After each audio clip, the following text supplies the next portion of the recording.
Now that I've got the 68 Biscayne home, it's time to make some upgrades and much needed repairs. Well, it's a new day. What are we working on here, buckwheat? Half-assery. Half-assery? What are you talking about? Well, beat the hell out of the header, get them spark plugs to fit. Well, you know, you got to do what you got to do. Are the new headers the same as the old headers? They appear to be. Because those headers look a lot better than those. Flip that over so I can see the bottoms. Somebody, I don't know whether they were yeehawing this thing. I'd say it's probably fat guy problem. It was like that before I bought the car. Well, some other fat guy drove it then. What'd you do to my header collector gaskets? I didn't. Huh? They weren't like that when we started this project. Yes, they were. Fat guy problems. Well, according to my educated estimate, she's running a little rich. Come on. Those are also shorty spark plugs. Custom.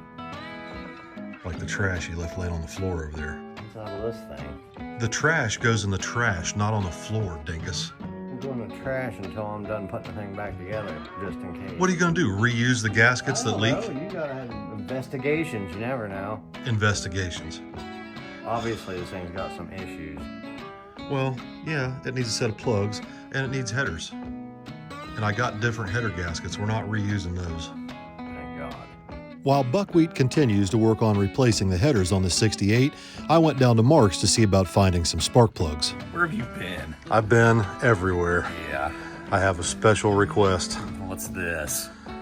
Oh, a UR5. It's a shorty spark plug, Looks like a shorty spark plug. and I gotta have shorty spark plugs. Really?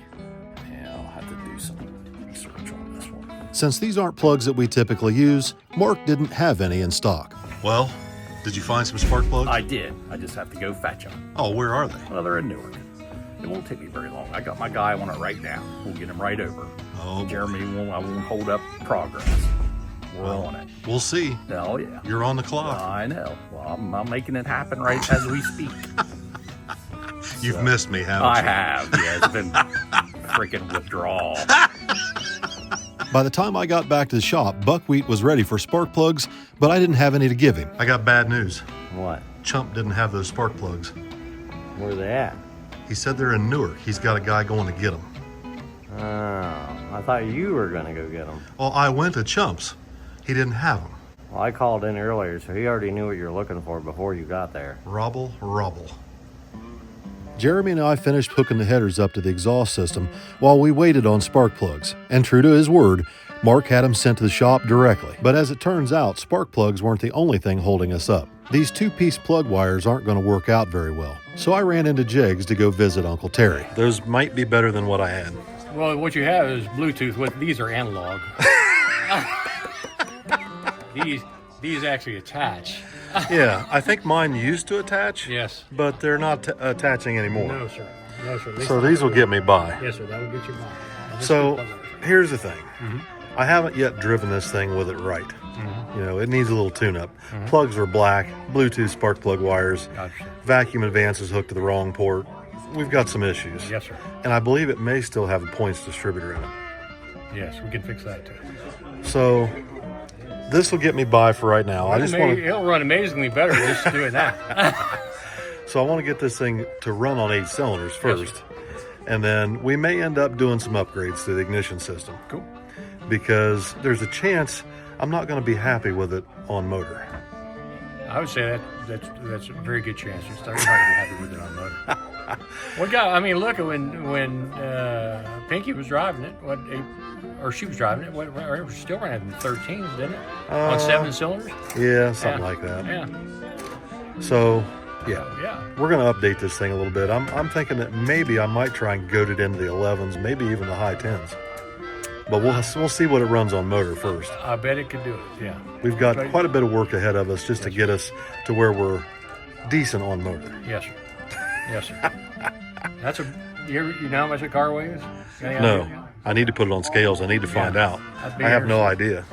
It might weigh as much as Tommy's truck. Well, Tommy's truck weighs 34. Oh, I bet it weighs more than Tommy's truck. I bet it does. Dude, that thing's ginormous. I bet it does. You can put Tommy's truck in the trunk. You probably could.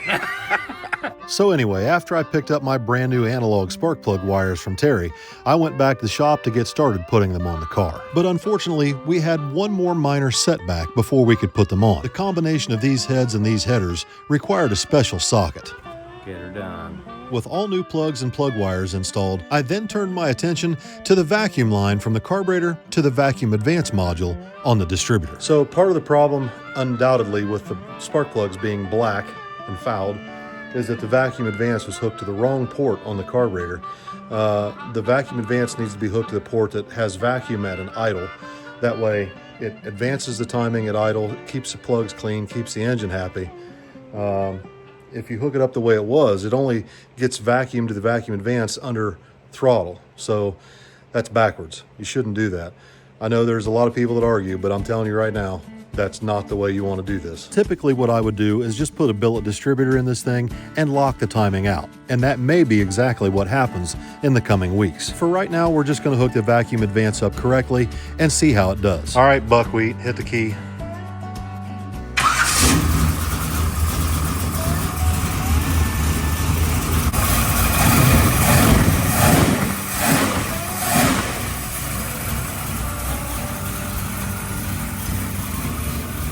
Boy, that sounds so much better without a header leak. The small block in the Biscayne fired right up and idled without any problems. After leaning out the idle mixture a little bit and turning the idle speed down, the camshaft sounds much better and the car goes into gear much easier. Let's go for a little drive in it and see what it drives like.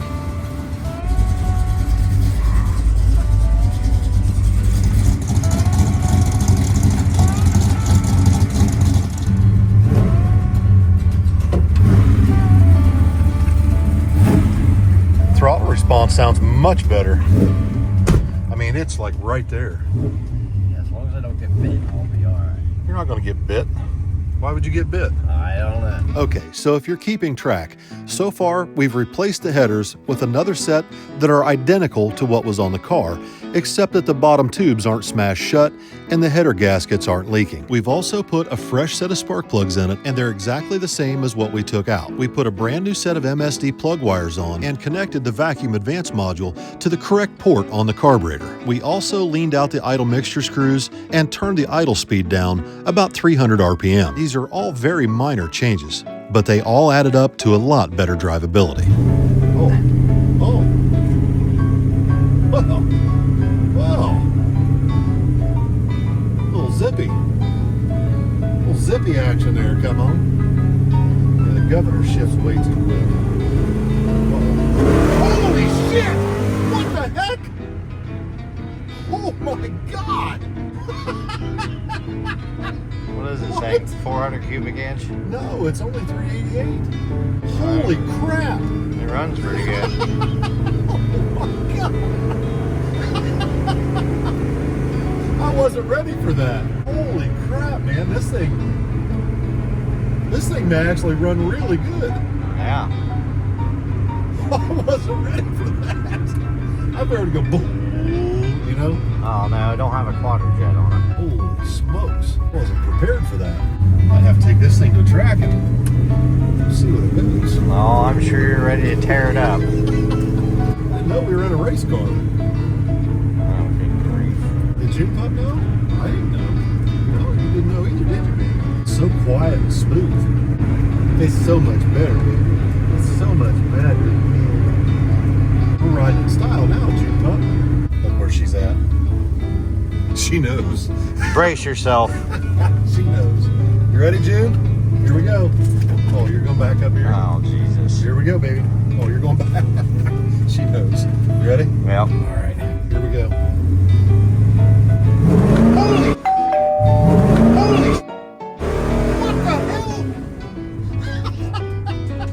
What the hell? What just happened? Oh my God! This thing's an animal. It's an animal. Holy crap! Holy! Oh my God! This thing runs. You got it at 411? I don't know. Dude, this thing is nasty. It just dead hooked back there. Dead hooked. Fat guy car. No burnout, no nothing. Just stop and freaking hit it. That's nuts.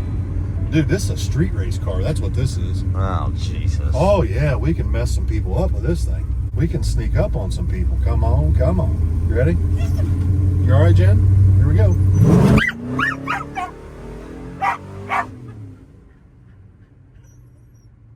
Jim likes it. June approved. So here's the good news. The car runs extremely well. The bad news is the transmission refuses to shift at wide open throttle.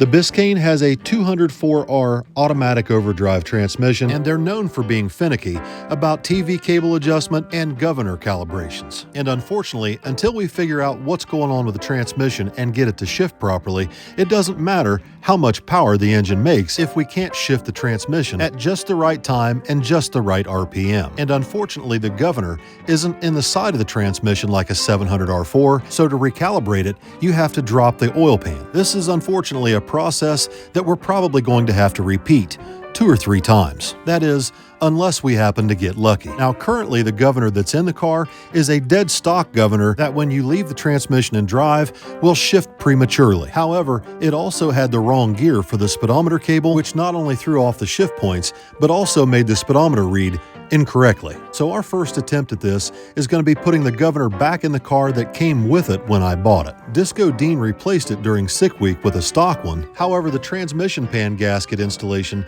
was in question, and Dean felt that that may have had an effect on how the transmission shifts. So at this point, we're basically just starting from scratch with the way the transmission came when I originally bought the car. The only way to know for sure if the car's fixed is to take it for a test drive.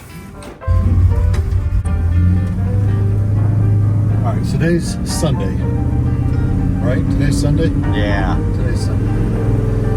We're going to drive this thing up the road and see how it drives now with this new governor, well, the original governor that was in it. So far, it's much better. It's actually shifting at higher RPM where it should, and also the speedometer looks like it's correct now. So those are very good signs. Let's see how this goes here. All right, I'm gonna leave it in drive. Just see what it does. Don't shift. Huh. Still won't shift. Eventually, I pulled over and made a TV cable adjustment and tried it again. This thing drives and rides so nice. So far, so good there. Not bad, not bad.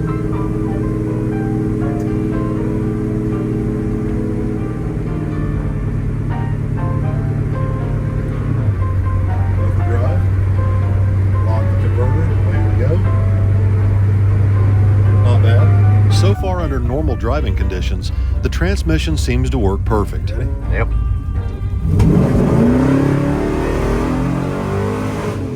Back to the old drawing board.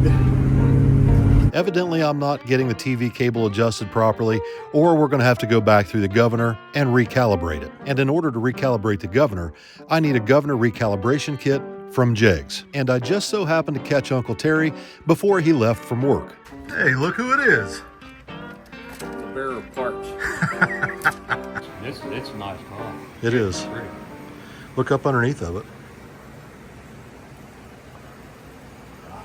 Isn't that crazy? Yeah, it's unbelievable. Where'd it come from? California. Oh, okay. What makes sense? Anything's like new. Yeah. It's got 71,000 original miles. Yeah. All the original sheet metal. Wow. Look up underneath the back of it. It's a nice car. It's a beautiful car. It's a beautiful car. We're working on it. If we can get it to shift, it'd be a lot more beautiful. That'll solve that issue. That'll solve that. Well, thank you for dropping that off on your way home. By the time we figured out we needed it, it was like 30 minutes before you close. No problem at all. No problem at all. I got to come by here twice a day anyway. So. Lucky for us. Yeah, it's nice. Yeah, it's clean. It's nice. It's a nice old car. So this brings us to Monday, and unfortunately, we're going to have to take a break from working on the Biscayne until I do a little bit more research on the 204R transmission. Good morning, bucket of wheat. Yeah. Guess what? What? We have a new job to do today. What's that? You know that 69 C10 that Billy's giving away? Yeah. Well, he already gave it away. Well, he's flying back up here from Florida tomorrow, and the winter's coming to get it. but they would like to have it here. And it's currently in the Newark shop in storage. So you and I have to go get that thing out of there, fire it up, and drive it back out here.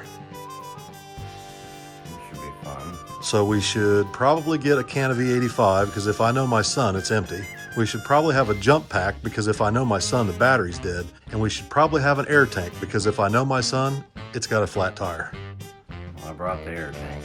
Jeremy's air compressor isn't the only thing he's brought with him. He also brought his can of Mocha Fuckiato, which at this point he hasn't yet had time to consume. And so therefore, he's not quite yet awake. God have mercy. You're freaking killing me, bro. I'm not fat. It doesn't matter. It doesn't need to be 88 degrees in here, and you've got them both set at 88. What's that dinging noise? That's this Wonder Dingus mobile that I purchased. Why is it beeping? And it beeps for everything. Your seatbelt's not on. Why is my seat getting hot? It's got heated seats. Well, turn that shit off. I don't need that. Where are you going? We're going to the gas station. We got to get E85. Straight. Oh my God. We got to go to the Speedway down in Hebron. That's where we get E85. Turn your turn signal off. Gee, Merry Christmas. Micromanaging. Turn it off. Jesus. Trying to keep you straight. It's like herding cats. No, it's not. I keep myself straight just fine. Yeah, I can see that. I think the problem is you haven't drank your Mocha Fuckiato yet. Probably. You're not quite awake. Bucko, turn right in approximately a quarter of a mile into the Speedway so we can get E85. Bucko, pay attention to the road. I don't have to. It steers for me. Bucko, I wouldn't have to do that if you weren't an idiot. In 300 feet, turn right, then turn left into your destination. Please pull up at the nearest E85 pump, preferably one without a bag on it. Bucko, don't hit a car. Bucko, don't hit the pump. I'm waiting for you to tell me not to hit you. Dealing with Bucko in the morning is always a challenge, and sometimes nearly impossible until he's had his coffee. Bucko, turn left out of the parking lot, then turn right. You realize my revolver's in here, right? Bucko, get in the left lane, then turn left at the traffic light. Not for another 2 miles. Turn left at the traffic light. Turn left at the traffic light. Turn left at the traffic light. Rerouting. Bucko, at the next light, turn left. In 300 feet, turn left. Turn left. There are crackheads crossing the street ahead, but you're still on the fastest route. Use caution. At the next intersection, turn right. In 10 feet, turn right. Congratulations, you've turned right. By the time we got to the storage unit, I'm pretty sure I had him wide awake. In 600 feet, turn left. Open that door real quick. At the stop sign, turn left. Open that door. Turn left. Open that door real quick. Turn left. Turn left. Turn left and your destination is on the left. Your destination is on the left. Use caution. Skid steer ahead. You're still on the fastest route. You've arrived at your destination. Now that we've successfully made it to the storage unit, my next obstacle is getting in the door. Well, you're halfway there. We're in there. The good news is all 4 tires are holding air. Glad I gathered up an air compressor. I'd rather have and not need than need and not have. See if there's any fuel in it. And it's empty. Well, you got one thing right. See if the battery's dead. I'm sure it's in park. Your light works.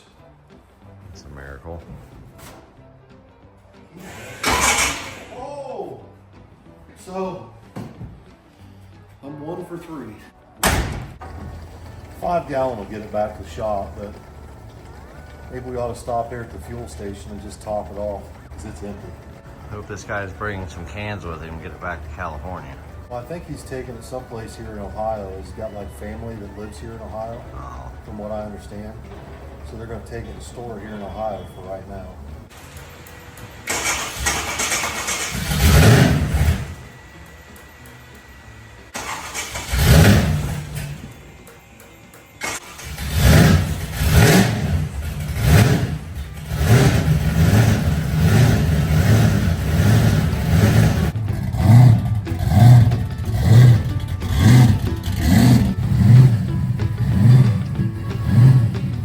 Don't worry, I brought a tow rope. We may need it. Well, let's go to the gas station, top it off. I don't know if you should tell them. Well, I'm not going to walk home.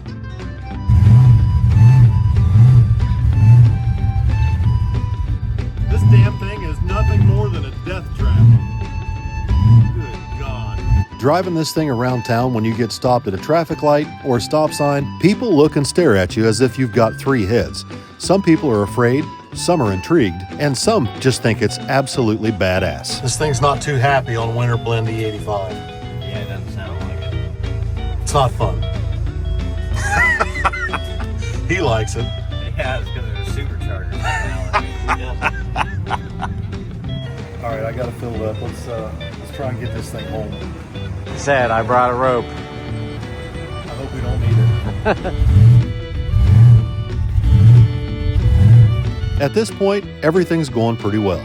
All I had to do was stop a couple times to turn the idle speed up to adjust for the cruddy Winter Blend E85. After that, it was smooth sailing. At least, it was for a little while. I was less than 2.5 miles from our house when I suddenly lost all power. Oh, now what? This was not on my bingo card for today. I thought I smelled something burning on the header as I come up the road. I thought it was oil. Unfortunately, it was an electrical problem. And not only do we not have the tools to fix it here along the road, we also can't hardly get under the hood. No ignition. It smells like electrical fire inside, and it just died. So, yeah, that's where we're at. You can't lift that.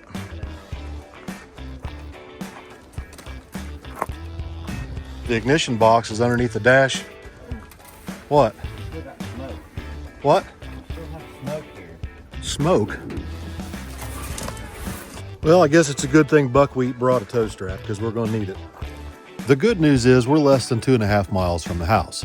The bad news is this thing's got to be fixed before the guy comes to get it tomorrow. And I was hoping to get back on the Biscayne once we got this truck driven back to the shop. Thankfully, Jeremy brought the tow rope with him, so we didn't have to make an extra trip back to the house just to get one. Once we had the tow strap pulled tight, we started carefully towing the truck up Refugee Road towards our house. I carefully kept tension on the tow rope by dragging the brakes to keep the hooks from coming loose and the tow strap from falling off. Thankfully, we made it back to the shop about 15 or 20 minutes later without any problems, except for the fact that we need to push this thing in the back shop and diagnose what happened. Fix whatever went wrong so that it doesn't happen again. Buckwheat opened the hood up as high as it would go and started a professional diagnosis. While Buckwheat was working underneath the hood of that 69, I took the Biscayne down to Mark's to pick up shop supplies and some electrical supplies to hopefully make some repairs to the burn-up wires that he found under the hood. By this time, it was pretty late in the afternoon, and any chances I've got for working on the Biscayne today are fading very quickly. However, I did manage to get my Malibu in on the lift and perform an oil change on it as Buckwheat was finishing up in the back shop. Well, Shorted out on the header. oh. There's a word clipped in a little bracket back here. I don't know if you can see it. They were clipped in that, but it came out and then landed on here and shorted the positive.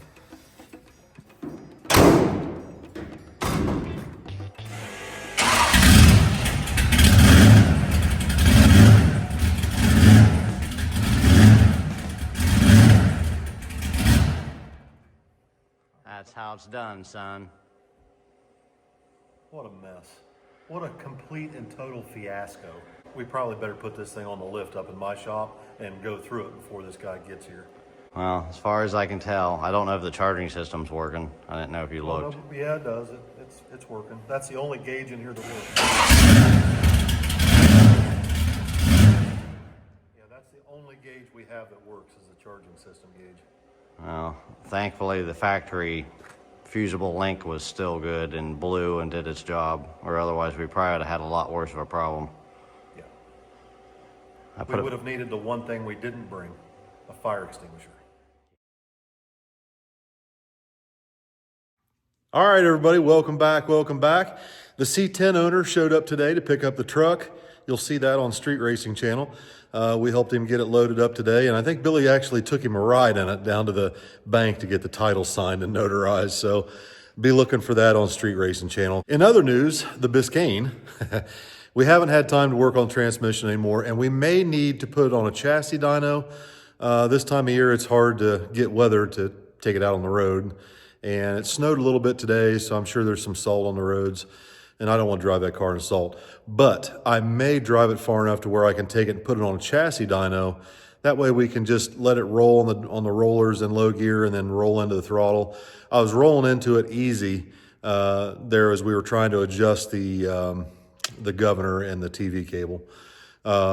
If you stab it, that thing is very lively. I was very impressed with that thing.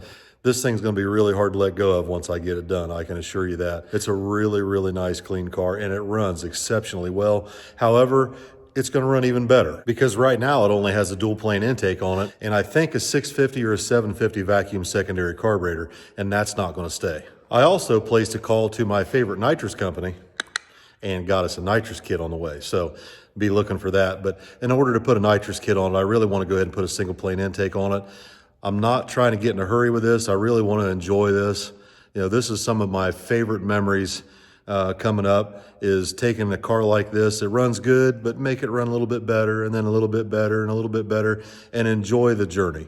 And this is one that's going to be a lot of fun because it is a big car. And to see a big car go really fast or faster than what you think it would is a lot of fun. So anyway, the last day or so, we've been working on cleaning up and organizing in the shop.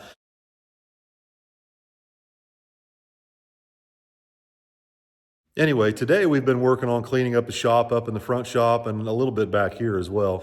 Putting parts away and tools away and sorting through things. I've got a bunch of parts up there I need to get rid of. I'm not sure what I'm going to do yet. I've got a bunch of parts up there I need to get rid of. Probably just start listing some stuff for sale on my website. There's just a ton of parts up there that I'm never going to use. I know I'm never going to use.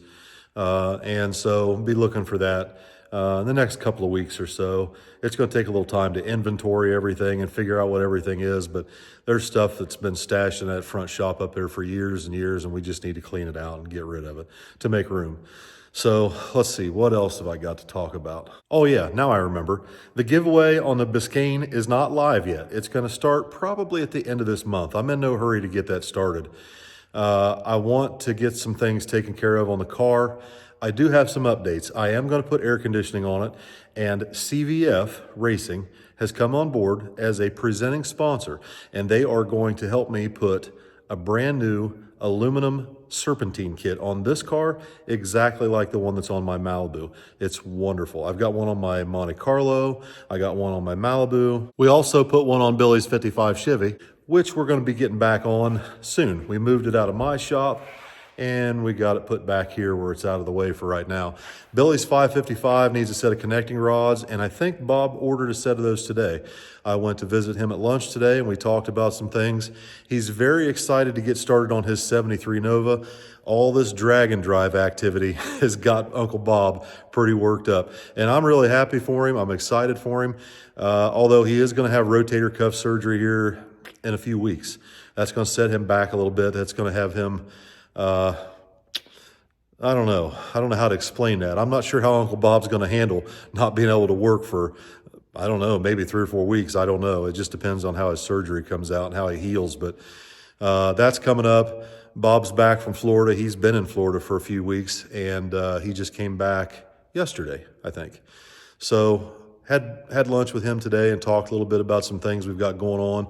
I've got some exciting announcements coming up about not only this giveaway, but some projects we've got coming up for Bob's Nova. We want to build a 427 small block Chevy 23-degree pump gas engine that runs as good or better than my Malibu engine with a hydraulic roller. Bob wants a hydraulic roller kind of like what I had in my Malibu, or exactly like what I had in my Malibu. And so we're getting really excited to get started on that. I know he's over the moon excited about that Nova. I want to get that car in front of the kids at the body shop. It does have its original paint, which is great, but it's got its original paint, which it's got a lot of swirls and scratches. It's got some dings and dents in it. I think a lot of it could be PDR'd, but Bob is just itching to get started. All this drag and drive stuff and just everybody going racing and having fun, all these drag and drive events that are popping up. He's really excited. I'm really excited. There's another one popped up here in Michigan, not too far from here. Let's see. I think it starts at mid-Michigan. I don't know. It's called Drop the Hammer. And Steve invited us to come up there. Steve Morris. He reached out to me a couple days ago and talked to me about it. and I really haven't had time to look into it yet, but I think I'm going to go. I'd like for Bob to be able to go, but I don't know if he's going to have his car anywhere near ready in time, but we'll see how things go. Keep your eye out for any updates and details on the Biscayne come on, because this thing is going to be so much fun for whoever wins it. Good night, everybody.